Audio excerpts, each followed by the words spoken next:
नमस्कार, शुभ दुपार मित्रांनो। आजच्या नवीन ब्लॉगमध्ये तुम्हा सर्वांचं स्वागत। तसंच 4:30 वाजलेत, आत्ताच पोचलो आम्ही शिरवळला। आपला प्रवास चालू होतोय मित्रांनो। काल गाडी म्हणजे आज सकाळीच गाडी भरली। काल सकाळी मी पुण्यातून 4 वाजता निघालो पाटे।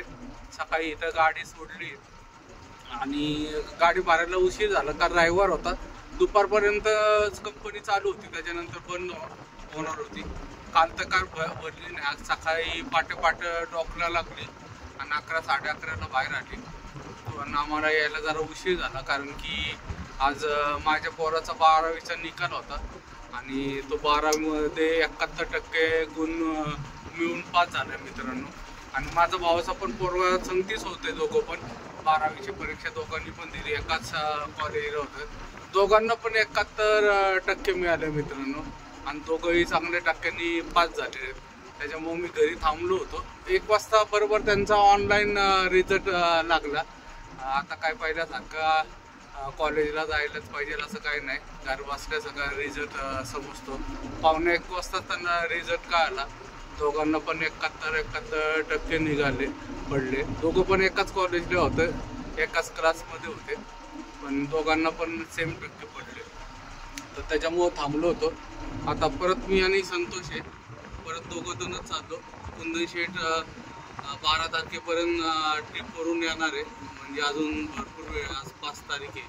त्याच्यामुळं ते 12 तारखेला तोपर्यंत आपली चेक करू। साधारण 10-11 तारखेला आपण परत येऊ। पुढच्या ट्रिपला शेट पण असतील आपलं बरोबर। तर चालू करूया। मैसूरला जायचं आता आपल्याला। आता डिझेल वगैरे मी कालच भरून आणलं होतं, म्हणजे शनिवारीच रात्रीच डिझेल वगैरे फुल करून ठेवलं होतं। त्यामुळं काय डिझेल वगैरे भरायचं नाही, फक्त जरा ब्रेक सेटिंग करून घेऊयात कुठंतरी। तर निघूयात मित्रांनो। आता मित्रांनो 7:30 वाजले, कराडमध्ये आलोय। पुन्हा एकदा ट्रॅफिक जाम। संध्याकाळचं आलो की नेहमीच लफडं झालं। त्या साईडला पण आहे, पण त्या साईडला एवढं जाम नाही, ट्रॅफिक थोडं हालत आहे। इथं पण जरा हालायला लागले आपली साईड। लोक घुसाघुसी करतात मध्ये आधी, त्याच्यामुळं जास्त जाम होतं। मी पहिला जाणार का तू पहिला जाणार ह्याच्यातच जास्त लफडं होतं। आणि पुढं तिथं हॉस्पिटल आहे, तिथं क्रॉसिंग आहे, त्याच्यामुळं लफडं जास्त होतं।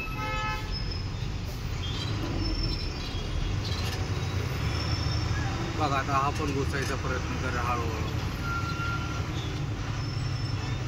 ते पुढे 1-2 चौक आहे, तिथं जास्त ट्रॅफिक जाम होतं क्रॉसिंग असल्यामुळं। या साईडला पण थोडंफार जाम आहेच।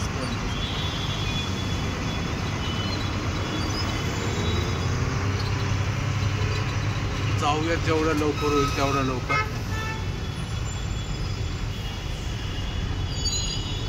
हालत आहे पण ट्रॅफिक जरासं पुढं दिसतं। आता एवढा ट्रॅफिक बघून निघाले की मग पुढं कुठं प्रॉब्लेम नाही। कोल्हापूरपर्यंत जरासा वर जर असती, त्याच्यानंतर मग कर्नाटकला एकदा केलं की मग कर्नाटकमध्ये जास्त ट्रॅफिक नाही।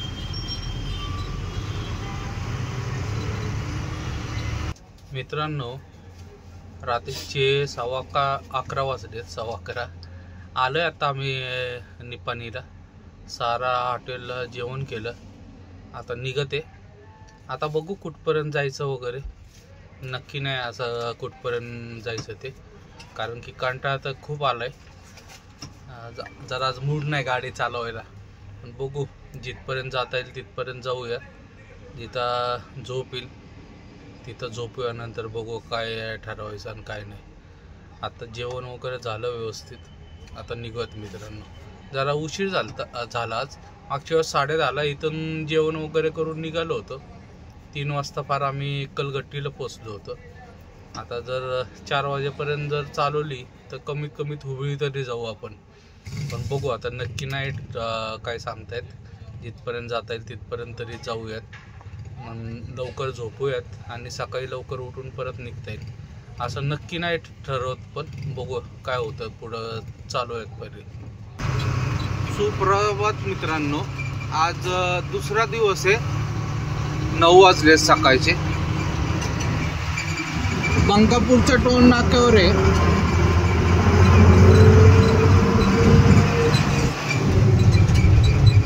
सकाळी आज 5:15च्या दरम्यान साई हॉटेलच्या इथं येऊन झोपलो होतो बंकापूरच्या इथं.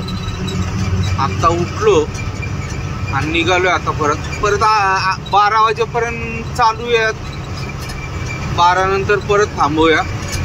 12 वाजेपर्यंत आपण दावणगिरीपर्यंत आरामशीर पोचू. त्यामुळं निघालो आता.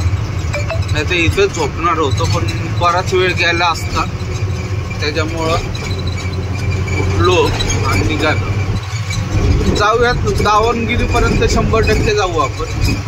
नंतर दावणगिरीवरून एक 4 वाजता वगैरे जरी निघालो, 3-4 वाजता, तरी रात्री 12-1 वाजेपर्यंत आपण मैसूरला पोचू. जवळ कॉलेज आहे वाटतं, पोरं भेटतात ते. कारण नाश्ता वगैरे काही नाही केला, उठलो. कुठं तरी थांबून दात वगैरे घासून निघूयात मित्रांनो परत.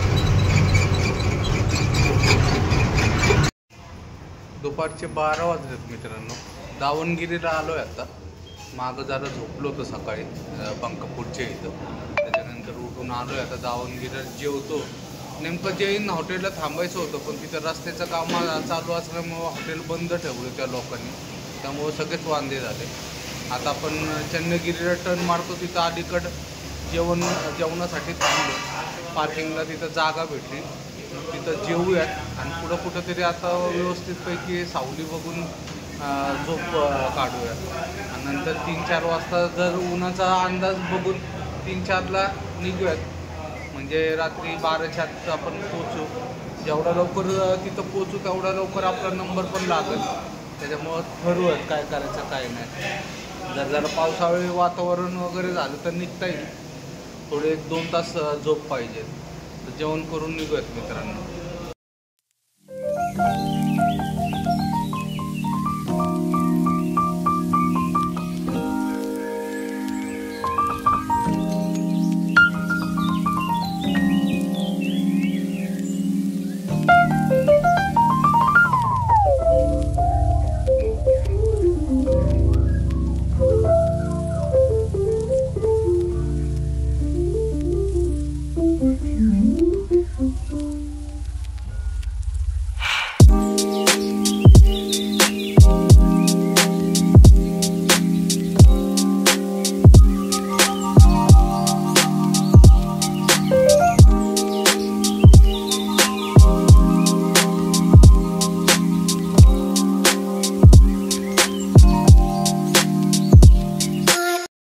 पोलीसवाले आले बघा. अचानक मध्ये ट्रॅफिक पोलीसवाले. त्याला किती तुम्ही काही करा, ते अजिबात हालत नाही.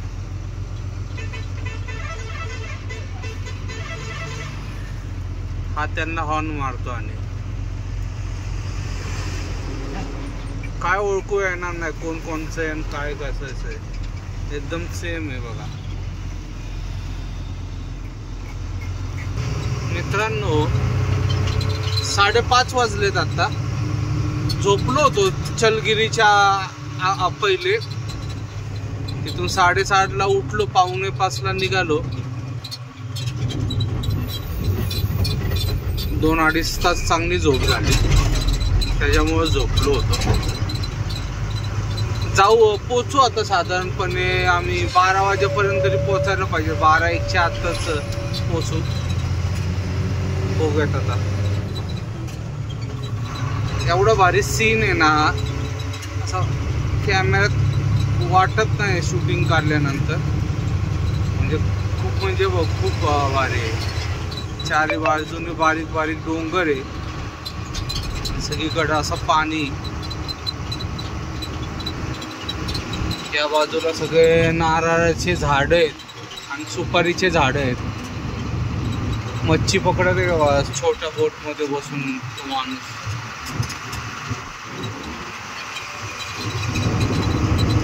बघण्यास पाहत आहे.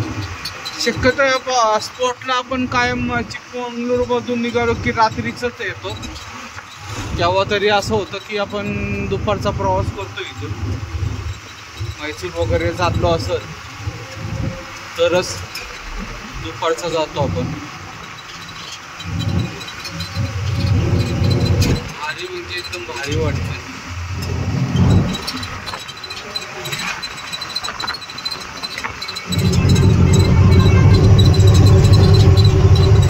बघा हा गाडीवाला कुठं घुसलाय शाना, याला म्हणतात हुशार माणूस. लेफ्ट साईडने घुसलाय. अशाच लोकांमुळे मग ऍक्सिडेंट होतात. थोडासा जरा दाबला असता ना खाली गेला असता. मित्रांनो संध्याकाळचे 7 वाजलेत. पोचले आता आपण कडूरच्या पुढच्या टोल नाक्यावर आहे. जरा चहा पिण्यासाठी थांबलो होतो. चहा वगैरे घेतला दोघांनी. आता निघूयात. लवकरच आलो आहे. आता बघूयात किती वाजतात वगैरे. जेवायचं वगैरे कुठं दारगावर जेवू शकतो इथं, पण आता खूप लवकर टायमिंग होतो. पण अडचण अशी की पुढं परत गेलं की लवकर हॉटेल पण नाही आहे. मग अंडा राईस वगैरे खायला लागतो. हा प्रॉब्लेम आहे. या रोडला हाच प्रॉब्लेम आहे एवढा की दारगाचा स्पॉट सोडला की मग लवकर चांगलं जेवण वगैरे नाही भेटत. आलं मागच्या साईडला बघा टोल नाका वगैरे दिसतो या साईडला. इथं आता आम्ही चहा वगैरे घेतला. आता निघूयात. जरा वातावरण जरा गार झाले. आता गरमी एवढी वाटत नाही काय. 4 वाजता निघालो तेव्हा पण काय 4:45ला निघालो होतो तेव्हा पण काय वाटलं नाही. एकदम मस्त वातावरण आहे आत्ता सध्या तरी. टायर वगैरे नॉर्मल आहेत. पण निघूयात मित्रांनो. त्याचा आज मुंबईची मॅच आहे. मॅच चालू असते आमची. गाडी चालवता बघत नाही असं, पण कानावर पडत असते. त्यामुळं बरं वाटतं जरा. तर जाऊयात निघूयात. मॅच चालूच आहे एक अर्धा तासात. तोपर्यंत आपण भरपूर लांब जाऊयात. निघूयात मित्रांनो. 8 वाजलेत मित्रांनो रात्रीचे. आलो आहे आता जिओच्या पंपात. डिझेल फुल करायला लावले गाडी. आता बघू किती बसतं वगैरे काय. किलोमीटरची वायर निघाली नेमकी, त्याच्यामुळं काय किलोमीटर आता किती झालं वगैरे काय नाही अंदाजेच हे का होणार. बघू तरी किती वेळ लागतो. आता जेवायचं पण जरा आता अवघड आहे. बघू कुठं चंद्रपटणात नाही तर कुठंतरी जेवण करूया. पण अंडा राईस वगैरेच खायला लागेल. कारण की दर्गाला विचारलं मी संतोषला. संतोष म्हणता भूक नाही त्याला. पण आता पुढे गेल्यावरच आहे. मुंबईची पण मॅच चालू झाली पण सुरुवात एकदम खराब झाली. त्यामुळं का मूड आहे ना. आहे अजून तरी वेळ. पॉईंट वगैरे भेटलेत. शेटचा नंबर टाकला की लगेच पॉईंट त्याच्यात ॲड होतात. त्याच्यामुळं काय अडचण नाही. बघूयात किती बसतं आणि काय होतं ते मित्रांनो. रात्रीचे 11 वाजलेत.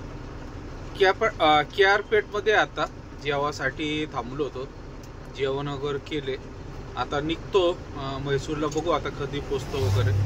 पुढच्या ब्लॉगमध्ये तुम्हाला बघता आम्ही कधी पोचलो, कितवा नंबर वगैरे लागला ते. तर मित्रांनो आजचा हा व्हिडिओ इथं समाप्त करतो. व्हिडिओ आवडला असेल तर लाईक शेअर आणि सबस्क्राईब नक्की करा. शुभ रात्री. जय महाराष्ट्र. जय हिंद.